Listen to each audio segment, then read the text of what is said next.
तो sir time आ चुका है, अब फाइनल प्रिपरेशन करनी है, वो भी इंग्लिश ऑनर्स के लिए, क्योंकि अब हमारे होने हैं exams offline. So when the exams are going to be offline mode, it is going to be in offline mode, तो हम कैसे प्रिपेयर करेंगे, because we are not in touch in the offline mode now. काफ़ी time हो चुका है, हम बिल्कुल टच में नहीं है. आप कैसे प्रिपरेशन करेंगे, करने का तरीका क्या होगा. वो एन 4 सेम सर कई 6 सेम में हैं, उनकी तो टेंशन बहुत ज़्यादा है कि हम सारी ग्रेजुएशन कंप्लीट कर चुके हैं and now will have to face the examination. वो भी सेंटर पे जाके एग्जाम दे रहे हैं. जिनके ऑनलाइन हो गए वो सीरियसली बच गए, और इवन का पंगा डाल दिया दिल्ली यूनिवर्सिटी ने, पर एग्जाम्स कर रहे हैं. तो क्या होगी strategy, the best strategy to crack the exams with seriously good marks. अब पहली चीज, we are in English honours guys, yes you are in English honours. आप इंग्लिश ऑनर्स के स्टूडेंट हैं, आप कॉन्सेप्ट को क्लियर करते हैं और कौन कौन सी चीजें बिगनिंग से आपको आनी चाहिए. मतलब how you going to prepare yourself. Seriously आप कहते हो सर हम कैसे पढ़े, पढ़ने का तरीका क्या होगा, क्या बेसिक पॉइंट्स होंगे जिनको ध्यान रखना है. Let's start with the basic. Don't forget that you are an English honors student. So literature must be in your blood. I repeat, literature must be in your blood. आप उसको जीते हो. You feel that literature. All the English honors students do know one thing, that we are here to play. Play, not read. आपको character play करने हैं, read नहीं करने हैं. मतलब हम कोई भी चीज़ करते हैं, करने का तरीका क्या होगा, क्या फॉलो होगा, कैसे लेके चलेंगे, एक एक चीज़ हमें ऑन टिप पहुंची. जिसके एक स्टेटमेंट में हर स्टूडेंट को बोलता हूँ very first class, that you need to act as a die, need not to die. मरने की एक्टिंग करनी है, मरना नहीं यार. Same with the literature. आप लिटरेचर में करते हो, हम तो थिंग्स फॉल अपार्ट सर एक पे हमारे कोर्स में थिंग्स फॉल अपार्ट. अब यहाँ पे मैं उसको कहता हूँ सर डैडन की माथी, अगर मैं बोलूँ द क्रॉनिकल दैट फोरटोल्ड. कुछ एग्जाम्पल्स हैं सीरियसली, ये 6 सेम वालों के एग्जाम्पल हो गए, नहीं सर कई एग्जाम्स हैं जो हमें करने. JNA की बात करता हूँ, 4 सेम वालों की बात कर लेते हैं, कोई दिक्कत नहीं. हमें सबको ऑन टिप करना है. हम किसी भी क्लास को, किसी भी कोर्स को ऑनेस्टली सेमेस्टर वाइज क्लियर करते हो तो हम कैसे पढ़ पाएंगे. And then there are lots of question. Sir आप किसी एक यूनिवर्सिटी को लेके हाईलाइट करते हो, आप कहते हो सिर्फ यही यूनिवर्सिटी करेगी. Sorry guys, English honors or MA English is a task that we apply for each and every university. Whether you belong to Lucknow University, Delhi University, Mumbai University, Gujarat University, Baba Saheb Ambedkar University, या इग्नो के student हैं. Honestly IGNOU maximum student है मेरे पास, लेकिन doesn't mean that कि MDU वाले या CRSU वाले या कुरुक्षेत्र यूनिवर्सिटी वाले बेसिक्स फॉलो नहीं करेंगे या उनके नोट्स मैं प्रोवाइड नहीं करूंगा. मैं नोट्स भी प्रोवाइड करूंगा, क्लासेस भी चल रही हैं. आप एक एक चीज को क्लियर तो करो. You guys need to understand first thing कि यार हमें पढ़ने का तरीका बदलना होगा. We need to change our outlook of study, because now it's no more online session. It be the same routine as we used to take offline classes. Offline classes लेते थे, ऑफलाइन एग्जाम देते थे, centre में जाते थे, वहाँ करते थे. सब ऑनलाइन वाला मोड खत्म हो गया, जहाँ घर बैठ के हम चीटिंग करते थे, गूगल से आंसर देखा and write on answer and then submitted. ये सब नहीं किया. यूनिवर्सिटी ने कई लिंक्स दिए कि भैया आप लोग ग्रुप में ऐड हो, आप आंसर देख रहे हो, पर who cares, nobody cares. But now it's the high time. जब आप लोगों को एक एक चीज़ को पढ़ना है, you need to clear the concept. तो जब आप किसी ड्रामा को पढ़ोगे या किसी प्ले को कॉन्सेप्चुअली क्लियर करोगे या किसी नॉवल को पढ़ते हो या प्रोज शॉर्ट स्टोरी को करते हो या किसी पोइट्री को पढ़ते हो, तो आपके पास एक अलग स्ट्रैटेजी होनी चाहिए. You guys need to have a different strategy. तो इसके लिए करना क्या होगा, सबसे पहला काम सीरियसली लिखना शुरू करना है. एज ऑन गुड मूड कि मैं आप लोगों को बताऊं यार ये करना है, ऐसे करने का तरीका होगा, इसको फॉलो अप करोगे आप, बड़ी चीज़ें आराम से कर लोगे. The first thing, seriously first thing, know your complete course content. आप लोगों को अपना पूरा कंप्लीट कोर्स कंटेंट समझ लेना है कि यार ये है हमारा कोर्स कंटेंट जिसको हमने पढ़ना है. Do know about the writers, seriously about the writers और the poets of your course. उनके बारे में पूरा R&D करो. It's important that you need to do ना R&D, रिसर्च एंड डेवलपमेंट पूरा प्रोग्राम होना चाहिए. आपको पूरी सर्च करो कि भैया इनके बारे में पढ़ रहे हैं, क्या क्या पढ़ना है, क्या होगा, क्या कॉन्सेप्ट होगा, कौन सी चीज़ें लेके चलनी है, एक एक चीज़ ऑन टिप होनी चाहिए. Yes, you guys need to understand this.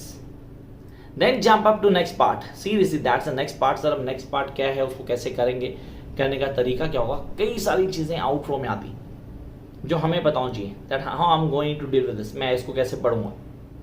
मैंने कोर्स कंटेंट को समझ लिया, now I'll go for the answers. Please work out the last year papers, previous year papers अगर आपको मिलते हैं तो बहुत अच्छी बात है, नहीं मिल रहे तो कोई दिक्कत नहीं है। आप किसी एक ऐसे लेक्चर या किसी एक ऐसे टीचर जिसको आप जानते हैं, जिसके पास इमेंस नॉलेज, जैसे इमेंस नॉलेज है उस पर्टिकुलर सब्जेक्ट के लिए, उसके बाद जाओ, उससे डिस्कस करो that how I am going to read, क्योंकि आप लोग आउट ऑफ टच हैं राइटिंग से।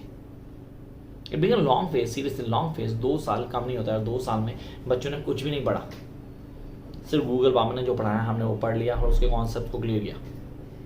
Now it's a high time जब आपको एक एक चीज़ ऑन टिप होनी चाहिए, आपको पता होना चाहिए क्या पढ़ना है, पढ़ने का तरीका क्या है, क्या बेसिक आउटलुक होगा, ये सारी चीज़ें आपके दिमाग में रहेंगी। Then you guys need to start, किसी भी एक सेक्शन शुरू करो, चाहे वो प्रोज है, चाहे वो फिक्शन है, चाहे वो पोइट्री, उस सेक्शन को कंप्लीट करो। And when you complete that particular section, जब आप उस सेक्शन को पूरा कंप्लीट कर लेते हो, I repeat, start writing about it in your own words. Take an example, मैं आपको बताता हूँ, आपका कोर्स कंटेंट आप निकाला, आपका कोर्स कंटेंट आपके सामने, आपने कहा सर ये कोर्स कंटेंट है, आप मेरे चैनल पे हो, seriously you are watching my video, तो आप मेरे चैनल पे, आप चैनल सब्सक्राइब कर चुके थे, आपने जिन्होंने नहीं किया वो कर लेंगे। यहाँ पे जैसे आप चैनल सब्सक्राइब करते हो, आप जाते हो प्ले लिस्ट में, आपके रिलेटेड आप वीडियो को ढूंढते हो जो भी आपके कोर्स कंटेंट में, आप उस वीडियो को देखते हो। वीडियो देखने के बाद you go to notes, notes हैं आपके पास, नहीं है तो आप नोट्स ले सकते हैं, नोट्स आर नॉट फ्री, उसके लिए पे करना पड़ता है। आप जैसे ही नोट्स को गो थ्रू करते हो, आप एक कैरेक्टर चार्ट बनाते हो। हर स्टूडेंट को कैरेक्टर चार्ट बनाना आना चाहिए। You must know how to write character charts. Character chart क्या होता है, कैसे बनाते हैं, बनाने का तरीका क्या है, ये बहुत इंपॉर्टेंट चीज़ है। मैंने वीडियो डाली हुई ऑलरेडी, आप लोग देख सकते हैं, how to make a character chart, उसको फॉलो करो। And when you read out that thing, seriously आप उसको पूरा प्लॉट को पढ़ लेते हो, अब आपके लिए जरूरी है कि आप उसकी समरी अपने वर्ड्स में लिखो। Yes, now it's time for you to write on the summary in your own words. आप अपने वर्ड्स में उस समरी को लिखो। जब आपने अपने वर्ड्स में उस समरी को लिख दिए, तो just go through by the summary कि हाँ सर ये समरी थी, इसको लिख दिया, पूरा क्लियर कर लिया। अब आ गया आपका major part. Yes, the major part now begins. मैंने कुछ एक्सपेक्टेड क्वेश्चंस दिए हुए हैं हर प्ले के, उन क्वेश्चन आंसर्स को नोट से लिखो। अगर आप नोट से नहीं देख सकते तो प्लीज़ अपने आप लिखना शुरू करो। स्टार्ट राइटिंग योर ओन, क्योंकि सच ये कि 2 साल में जब आप लिखोगे ना जाके तो बहुत ज़्यादा प्रॉब्लम हो जाएगी। यहाँ पे आपके लिए जरूरी है कि आप लिखना शुरू करो। Yes, this is a high time when you guys need to start writing the answers in your own words. किसी और के वर्ड्स में नहीं, अपने वर्ड्स में आप आंसर लिखना शुरू करोगे। जब आप आंसर लिख लोगे ना तो आप कॉन्फिडेंट फील करोगे। Yes, I know how to write the answer, this what I want. यही तो मैं चाहता हूँ कि आप लोगों को पहले ही प्रैक्टिस होनी चाहिए कि हम लिखते कैसे। नहीं तो पेपर लिखने जाओगे 15 मिनट में हाथ दर्द हो जाएगा, सीरियसली लिख नहीं पाओगे, आउट ऑफ टच हो राइटिंग से। तो हमें एक एक चीज़ बिगिनिंग से लास्ट तक पता होनी चाहिए। We must know each and everything. तो स्ट्रेटजी वेरी क्लियर, आपको पता है क्या पढ़ना है, पढ़ने का तरीका क्या होगा। एक बार छोटा फीडबैक देता हूँ। सबसे पहले कोर्स कंटेंट पूरा ऑन टिप करोगे। कोर्स कंटेंट क्या है, उस कोर्स कंटेंट को इकट्ठा करोगे, उससे रिलेटेड जो भी डॉक्यूमेंट्स या जो भी पेपर्स हैं, जो भी बुक्स हैं, उनको आप इकट्ठा करोगे। Then go step by step. Videos देखो, चैनल सब्सक्राइब कर चुके हो, नहीं तो सब्सक्राइब करें।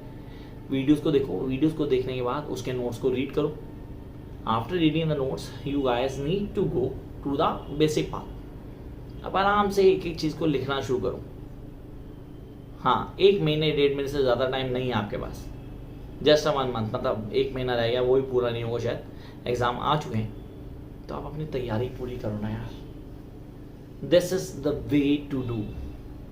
अब आती हैं प्रॉम्प्ट्स। कई सारे स्टूडेंट को कई सारी प्रॉब्लम है, सर हमारे कोर्स कंटेंट की वीडियो आपके कोर्स में नहीं है, सर हम कैसे पता लगाएं कि हमारा कोर्स कंटेंट क्या है, सर प्रीवियस ईयर के पेपर नहीं मिल रहे हैं, sir how to write the best answer, we don't know how to write in perfect manner, sir way to write is different from way we expect from examiner, how should we write. ये सारी चीज़ें, तो इनके लिए comment box है आपके पास। You have the comment box for all this. आप कमेंट बॉक्स में आके कमेंट करो, मैं उसका सोल्यूशन लेके आऊँगा। तो जैसे बाकी स्टूडेंट कर रहे हैं, अचीव मार्क्स लेके आ रहे हैं, अच्छे खासे क्वेश्चंस कर रहे हैं, चीज़ों को फॉलो कर रहे हो, इट्स योर टर्न नाउ। चीज़ों को बड़े आराम से क्लियर करो और एक एक चीज़ ऑन टिप कर लो। कि हमें ये सारी चीज़ें बिगनिंग से लास्ट तक आनी चाहिए। बाकी किस तरह कोई दिक्कत होती है तो I am here with you, wish you all the best.